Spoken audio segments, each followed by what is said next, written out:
Henry was a man who, to the outside world, seemed to have everything. He was the manager of one of the biggest banks in the city. Every morning, he walked through the tall glass doors in his neatly pressed suit, his polished shoes clicking against the marble floor, his staff greeting him with respect. His office on the top floor overlooked the city skyline, with sunlight pouring through the tall windows onto his mahogany desk.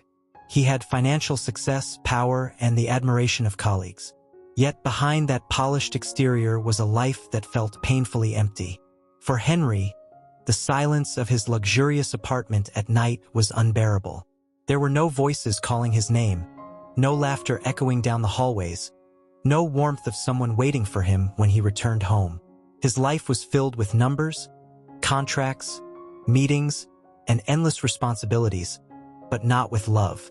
Henry had tried once to build a life with someone. He had dated in the past, but each relationship had ended with disappointment. He was too serious, they said, too married to his work.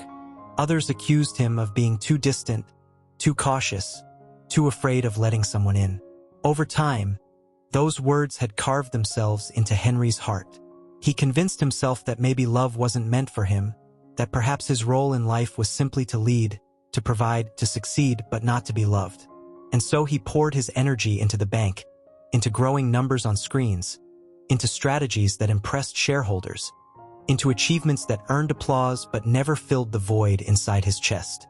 Still, late at night, Henry would sit on his leather couch with a glass of whiskey in his hand, staring at the city lights, wondering what it might feel like to hold someone close, to wake up beside a person who truly saw him for more than his job title, more than his wealth, more than the polished image he carried. He longed for something simple: companionship, tenderness, authenticity. He longed for love. One crisp autumn morning, Henry's routine was interrupted. The bank lobby, usually filled with clients in suits, business people rushing to their appointments, and polished marble that reflected the coldness of commerce, welcomed someone different that day. She entered carrying a basket of flowers. Roses, daisies, lilies, sunflowers, bright colors that seemed almost rebellious in the sterile environment of the bank. The woman's name was Charlotte, though Henry didn't know it yet. She owned a small flower shop just a few blocks away, a place filled with fragrance, warmth, and charm. She had walked into the bank with purpose, her basket resting against her hip, her smile sincere as she approached the counter. Henry happened to glance down from the second-floor balcony at that exact moment. His eyes caught sight of her, and for reasons he could not explain, he couldn't look away. There was something about her presence that stood in stark contrast to the rigid seriousness of his world. She was like a burst of sunlight in a place of steel and glass. Her hair framed her face naturally, her clothes were simple but elegant, and her eyes sparkled with kindness. As she handed a small bouquet to one of the tellers, something about a thank you arrangement for a loan officer who had once helped her business, Henry felt something stir inside him. It wasn't just admiration, it was recognition. When she turned to leave, Henry's instinct told him to move. For a man who was always controlled, calculated, and precise, this sudden rush of emotion shocked him. He quickly descended the staircase, each step echoing with urgency. Just as Charlotte reached the tall glass doors, Henry called out. His voice, usually authoritative and commanding in meetings, carried an unfamiliar nervousness. "Excuse me, Miss Waite." Charlotte turned, startled, her eyes meeting his. For a moment, it was as though the busy world around them blurred. Henry, the polished bank manager, stood in front of her, his usual confidence replaced with something softer. "Those flowers," he said, pointing to the basket still on her arm. "They're beautiful." Charlotte smiled politely. "Thank you. I grow and sell them at my shop. It's just around the corner." Her voice was warm, melodic, carrying the tone of someone who loved what she did. Henry nodded, but his words stumbled. He wasn't used to this, to small talk, to vulnerability. "I'm Henry," he finally managed. "I run this bank." The moment he said it, he regretted it. Why did he lead with that? Why did he always hide behind his title? Charlotte simply nodded. "I'm Charlotte," she said, extending her hand. "And I run a flower shop." There was a brief silence between them, but not an uncomfortable one. It was as though the two of them stood on opposite sides of life's spectrum. He, the man of numbers and authority. She, the woman of beauty and simplicity. Yet there was an invisible thread pulling them closer. Henry didn't know what else to say. He wanted to ask her more, to keep her there longer, to learn about the woman who had just brought light into his gray world. But Charlotte excused herself politely, saying she had to get back to her shop. Henry watched as she walked away, her basket of flowers swaying with each step, leaving behind a faint trace of fragrance and an emptiness in his chest he hadn't felt in years.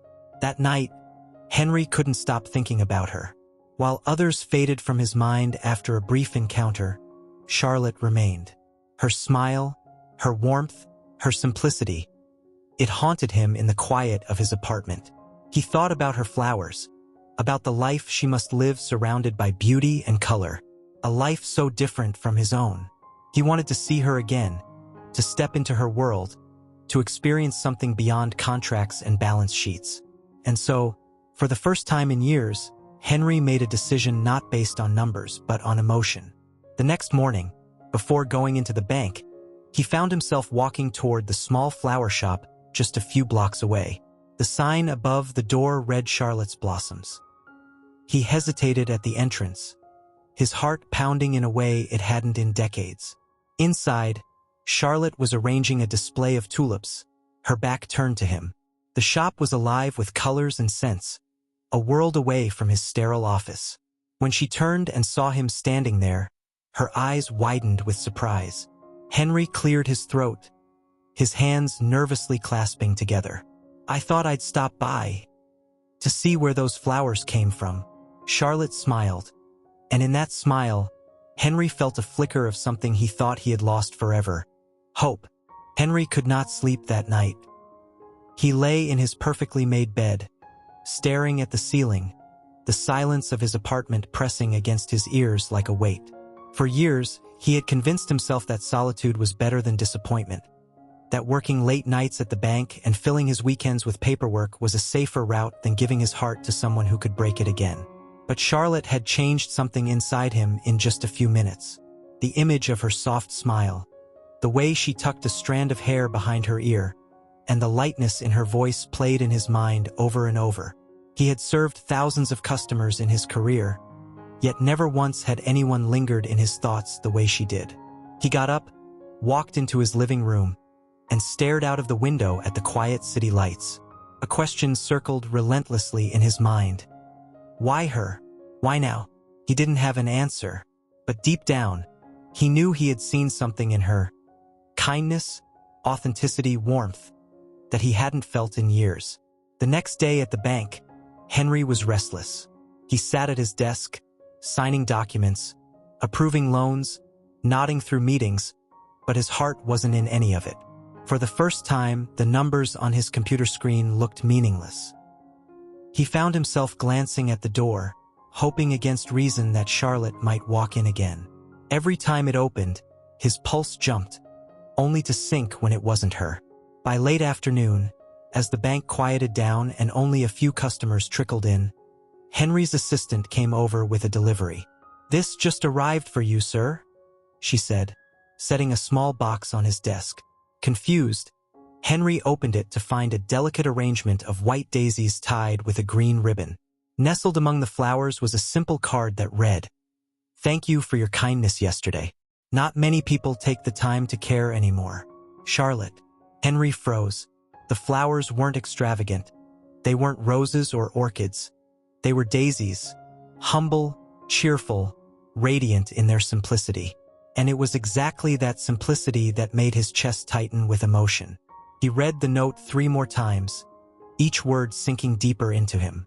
For years, people had seen him only as the strict, efficient manager of a bank, a man defined by his suits and his authority.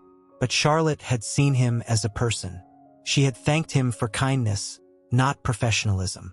He set the flowers on his desk and, for the rest of the day, couldn't stop smiling. His colleagues looked at him strangely. Henry was not known for his smiles, but he didn't care. Something had shifted inside him. That evening, Henry made a decision that surprised even himself. Instead of going straight home, he walked down the street to Charlotte's flower shop. The little bell above the door chimed as he stepped inside, and the air filled with the scent of fresh blossoms. The shop was warm, alive with colors. Roses, tulips, lilies, daisies, all arranged in careful harmony. And there, behind the counter, was Charlotte.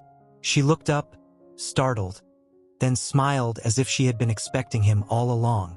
"Henry," she said softly, "you came. I got your flowers," he said awkwardly, holding up the note as if to prove it. "They're beautiful. Thank you. You didn't have to come all the way here to say that," she replied, but her eyes sparkled with something that made his heart beat faster. "Maybe I wanted to," he admitted. Charlotte laughed gently, a sound like the rustle of leaves in the wind. "Well, I'm glad you did. Welcome to my little world." Henry looked around, genuinely captivated. "It's amazing. I've been working a block away for years, and I never stepped inside. I can't believe I've missed this. Most people don't notice flowers until they need them for an occasion," she said with a hint of sadness. "But for me, they're more than decoration. Each one has a story, a meaning. They're small reminders that life is still beautiful, even when it feels hard." Henry studied her carefully. There was depth in her words, a weight that suggested she had known struggle, too, and that made her strength, her light, even more admirable. They talked for nearly an hour, about her love for growing things, about his endless days at the bank, about how both of them had felt invisible in their own ways. For the first time in years, Henry opened up about his failed relationships, about the loneliness he carried like a shadow. To his surprise, Charlotte didn't judge him or pity him. She simply listened. When he finally glanced at the clock, he realized how late it had become. "I should go," he said reluctantly. "But could I come back sometime?" Charlotte's eyes softened. "I'd like that." Henry left the shop that night with a heart that felt lighter than it had in years. As he walked home, he thought about how strange life could be. One moment, you're drowning in routine and loneliness, and the next, you meet someone who makes you believe in possibilities again. Over the next weeks, Henry found excuses to stop by Charlotte's shop. At first, he pretended it was business, buying flowers for the bank lobby, asking about arrangements for a corporate event. But soon, the pretense fell away. He was there because he wanted to see her. He wanted to hear her laugh, to watch the way her eyes lit up when she talked about her favorite flowers, to feel the calm that always washed over him when he was near her. Charlotte, too, began to look forward to his visits. She would catch herself straightening her hair before he arrived, or arranging the shop a little more carefully. And when he walked through the door, her entire day seemed brighter. But life has a way of testing even the most hopeful hearts. One evening, as Henry was locking up the bank, his boss stopped him. "Henry," the older man said sternly, "I've noticed you've been distracted lately, smiling more, leaving the office earlier than usual. That's not like you. I hope nothing is interfering with your dedication." Henry swallowed hard. For years, his work had been his shield, his identity. Now, for the first time, he realized he didn't want it to be his whole life anymore. But how could he explain that to someone who only valued results and numbers? He simply nodded, but inside, he knew he was at a crossroads. That night, as he sat in his apartment surrounded by silence, Henry thought about Charlotte again, about how her life revolved around nurturing growth, beauty, and meaning. And he wondered if maybe that was what he had been missing all along. Not just love, but purpose. He didn't know where this story with Charlotte was going, but for the first time in years, he was willing to take the risk of finding out. Days turned into weeks, and what began as casual visits to Charlotte's flower shop blossomed into something deeper, though neither of them dared to name it yet. Henry found himself rearranging his schedule, leaving the bank earlier just so he could step into that fragrant little world filled with color and life. It was becoming his sanctuary. In a place where most people only saw transactions, numbers, and bottom lines, Henry found something he had long forgotten: connection. Charlotte noticed the way Henry's demeanor changed each time he entered. The stern banker who walked through her door always softened, his shoulders relaxing, his eyes brightening. He looked less like a man defined by stress and solitude and more like someone rediscovering what it meant to live. One afternoon, as he sat on the wooden stool behind the counter while Charlotte arranged bouquets, Henry confessed something that had weighed on him for years. "You know," he said quietly, "I used to think I wasn't capable of lasting love. My relationships, they were failures, each one worse than the last. I convinced myself that work was safer, less messy. Numbers don't break your heart." Charlotte glanced at him, her hands gently tying a ribbon around a vase. "But numbers also don't smile at you, or hold your hand, or make you feel less alone," she replied softly. Her words pierced straight through him, not in a painful way, but in a way that made him realize how much truth he had been avoiding.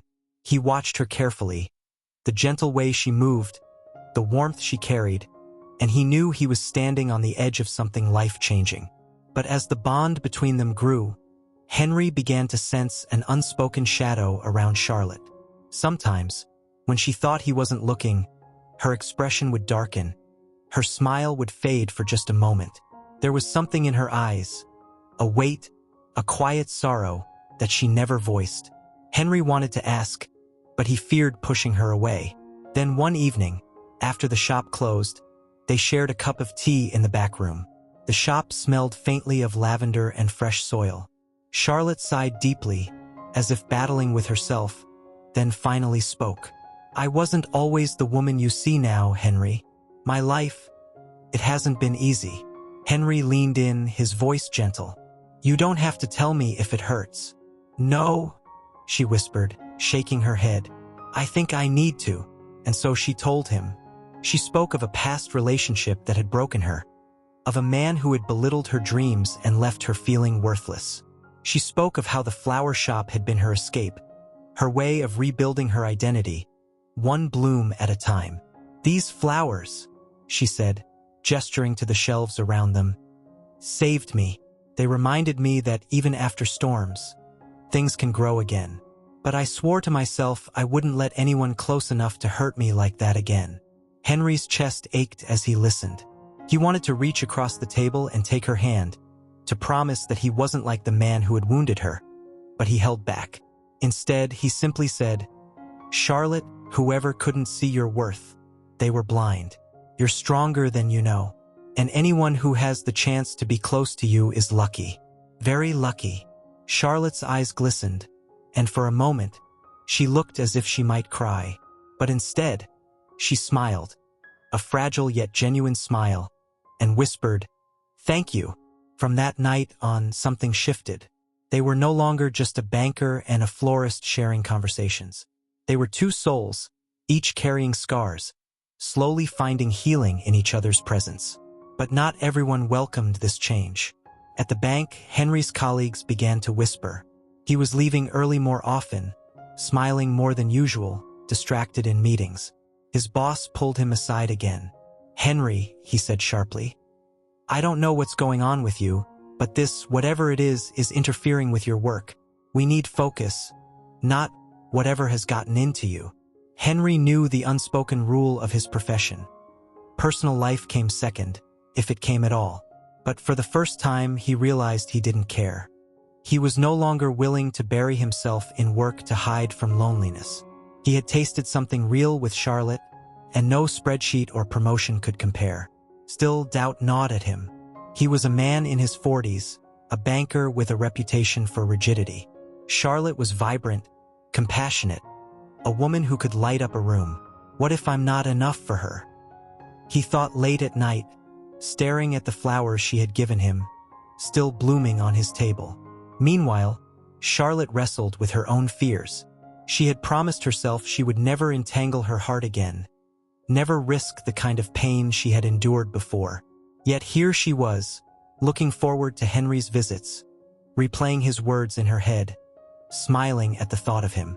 The walls she had built so carefully around her heart were crumbling, and part of her was terrified. One evening, as rain tapped against the windows of the shop, Henry walked Charlotte home for the first time. They shared an umbrella, their shoulders brushing as they walked down the quiet street. Neither spoke much, but the silence between them was not uncomfortable. It was full, alive with unspoken emotions. At her door, Charlotte hesitated, her hand on the knob. "Henry," she said softly, "why are you doing this? Spending so much time here, with me? You could have anyone." Henry looked at her, rain dripping from his hair, his expression steady and sincere. "Because when I'm with you, I don't feel like a banker. I don't feel like a man defined by failures. I just feel human, and I don't want to lose that." Charlotte's breath caught. For a moment, she wanted to invite him in, to let him close the distance between them. But fear tugged at her, reminding her of old wounds. So she simply nodded and whispered, "Good night, Henry." As he walked away, Henry felt both hope and uncertainty swirling inside him. He knew this was not going to be easy. Love never was. But as he glanced back and saw Charlotte standing at her door, watching him with a softness in her eyes, he knew one thing for certain. She was worth every risk. That night, both of them lay awake in their separate homes, hearts restless, realizing that something unstoppable had begun. The weeks that followed became a delicate balancing act for Henry. At the bank, the weight of responsibility never lessened, but every evening he carried with him the thought of Charlotte, her smile, her laughter, the way her hands moved gently over petals as if they were sacred. That memory carried him through the endless meetings and suffocating expectations. But it wasn't long before whispers grew louder. His colleagues noticed his distracted gaze, the way he sometimes smiled at nothing. "Something's changed about you," one of them remarked one afternoon. His boss was less subtle. "Henry," he said sternly, "this, whatever it is affecting your focus. I expect discipline, not daydreams." Henry wanted to argue, to insist that his work was fine, but deep down he knew it wasn't. He was no longer married to the numbers. His heart was somewhere else, somewhere much brighter. One rainy evening, Henry visited Charlotte after the shop closed. The rain drummed on the glass windows, and the air smelled of fresh roses. They shared tea in the small back room. Henry spoke of the mounting pressure at work, the fear that his life as a banker would never truly allow space for love. Charlotte listened, her eyes full of quiet empathy. Then, as the thunder rolled outside, she surprised him by confessing something of her own. "Henry," she whispered, "I'm scared. Every time I let someone in, I end up broken. This shop, it's my safe place. Letting you close feels like I'm opening a door I swore I'd never open again." Henry's heart ached at her honesty. He reached across the table, hesitating for just a moment before taking her hand. "I know what it's like to be afraid of love. But Charlotte, when I walk into this shop, I feel alive. I can't promise perfection, but I can promise I'll never take your light for granted." Her lips parted, as if she wanted to respond, but no words came. Instead, she let the silence linger, her hand resting in his. It was enough for now. The next day, Henry's world at the bank clashed with his fragile happiness. A major client complained about delays, and Henry was accused of being distracted. The board demanded an explanation. Henry sat at the head of the table, their eyes drilling into him, and for the first time in his career, he admitted aloud, "I've been living a life that doesn't feel like mine. I've been chasing numbers while forgetting what it means to be human. I won't apologize for remembering that." The room was silent, his words echoing. To some, he sounded reckless, but to Henry it was freedom. That evening, when he entered Charlotte's shop, he carried no briefcase, no weight of the day, only flowers he had bought for her. He handed her a bouquet awkwardly, as though uncertain if it was enough. She looked at the flowers, then at him, and her eyes softened. "Henry," she whispered, "why do you keep coming back?" He took a breath, his voice steady. "Because when I'm with you, I'm not a banker or a man haunted by the past. I'm just me. And I think I've been searching for that all my life." Charlotte's eyes filled with tears, but this time they weren't from fear. She smiled, fragile but real, and whispered, "You have no idea how much I needed to hear that." And as the rain tapped against the windows once more, Henry realized he was standing on the edge of a love that might change everything. The days that followed were filled with a fragile kind of hope. Henry began to split his time differently. No longer chained to the endless hours at the bank, he carved out pieces of his life that belonged only to Charlotte. He would stop by her shop with fresh coffee in the mornings, or linger in the evenings to help her close, sweeping petals off the floor while she counted the day's earnings. For Henry, it was new, it was terrifying, and it was beautiful. But the outside world wasn't quiet. His colleagues at the bank murmured about his change, questioning his dedication. Some clients noticed too, wondering why the once unshakable Henry seemed softer now. And yet, for every whisper of doubt, Henry found strength in Charlotte's presence. One evening, as the shop's closing bell chimed, Charlotte set aside the last vase of lilies and looked at him seriously. "Henry," she said softly, "I need to ask you something. Why me? You're successful, wealthy, respected. And me? I'm just a woman with a small flower shop. You could be with anyone." Her words carried years of insecurity, of believing she wasn't enough. Henry stepped closer, his voice low but steady. "Charlotte, don't you see? You're the only person who sees me as Henry. Not as a title, not as a balance sheet, not as some success story. You see the man behind all that. And I've never felt more alive, more free, than I do with you." She swallowed hard, emotions tightening her throat. "I'm scared," she whispered, her voice almost breaking. "Every time I've let myself love, it's ended in heartbreak. I can't go through that again." Henry took her trembling hands in his. "I can't promise we won't face storms, but I can promise that I'll face them with you. And maybe that's what love really is. Not the absence of pain, but the choice to keep standing together through it." Tears welled in her eyes, but this time, she didn't pull away. She leaned into him, her forehead resting against his chest, listening to the steady beat of his heart. For the first time in years, she let herself believe, just a little, that love could be safe again. Still, their happiness was fragile. One afternoon, Charlotte arrived at the bank, holding a folder of documents. She had come for help with a loan, hoping to expand her flower shop. Henry wasn't expecting her, and the sight of her in his world, the cold, sterile world of finance, made his heart race. His colleagues, however, were less welcoming. They looked at her, then at Henry, and smirked. Later, one of them pulled him aside. "Really, Henry? The flower girl? She doesn't belong in your world. Don't throw everything away for this." The words cut deeper than he wanted to admit. That night, he couldn't sleep, his mind torn between two lives. The world of respect, power, and money he had built, and the fragile but beautiful love blooming with Charlotte. The next morning, as he walked into her shop, she noticed the heaviness in his eyes. "What's wrong?" she asked gently. Henry hesitated, then finally spoke. "They don't understand us. They say I'm risking too much, that you don't belong in my world." Charlotte's heart clenched, and for a moment, she wondered if this was the moment he'd let her go. But instead, she drew herself up, her voice steady despite the fear inside. "Then maybe the problem isn't me, Henry. Maybe the problem is that their world has never known what real love looks like." Her words struck him like lightning, simple but undeniable. And as he looked at her, standing tall among her flowers, Henry realized she was right. That night, Henry made a decision that would change everything. He stood in front of the mirror, adjusting his tie, preparing for another board meeting. But as he looked at his reflection, he didn't see strength.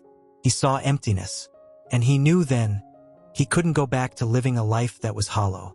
When he arrived at Charlotte's shop later that evening, she greeted him with her usual warmth, unaware of the decision burning in his heart. He took her hands, his voice trembling but resolute. "Charlotte," he said, "I don't care what they say. I don't care about their rules or their judgments. I've lived in their world for too long, and it's never given me peace. But with you, I found something worth everything. I choose you. Every time, I choose you." Her breath caught, tears spilling freely now. And for the first time, she didn't hold them back. She let herself cry, because for the first time in her life, those tears weren't from heartbreak. They were from hope. As Henry pulled her into his arms, the scent of flowers filling the air, Charlotte finally allowed herself to believe. Love wasn't a fantasy. It wasn't doomed to break. It was here, now, in the arms of the man who had chosen her despite the world's expectations. And for Henry, that choice felt like the beginning of the life he had always longed for. Henry stood outside the flower shop on a crisp Saturday morning, clutching a single red rose in his hand. He had rehearsed this moment 100 times in his mind, but his heart still beat wildly as if it were the very first. Charlotte had changed something deep inside of him. She had brought warmth into a life that had once been consumed by silence and empty routines. He wanted to tell her that. He wanted her to know that she wasn't just a passing spark. She had become the light he didn't even realize he had been searching for. When he stepped into the shop, the bell above the door rang softly. Charlotte was arranging a bouquet of lilies behind the counter, her hair falling gently across her face. She looked up, her eyes softening the moment they met his. "Henry," she said with that calm, melodic voice that never failed to ease his nerves. "You're early." He smiled, holding out the rose. "I couldn't wait any longer." She accepted the flower, brushing her fingers against his. For a brief moment, the world seemed to stand still. The noise of the city, the weight of their past struggles, the loneliness that had once defined him. It all melted away. "Charlotte," Henry began, his voice carrying both nerves and determination.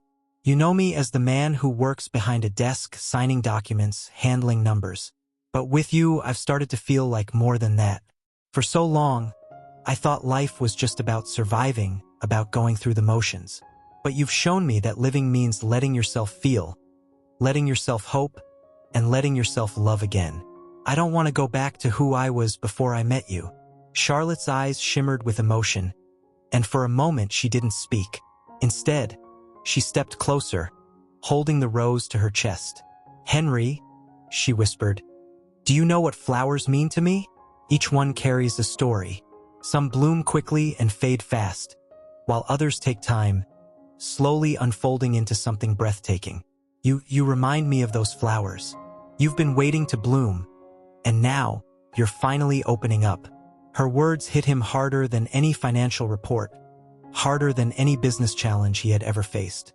For years, he had buried his heart under layers of work and responsibilities, afraid of rejection, afraid of repeating the mistakes of his past. But Charlotte saw through it. She saw him not for his title or his past, but for the man he could become. Henry reached into his coat pocket, pulling out a small box.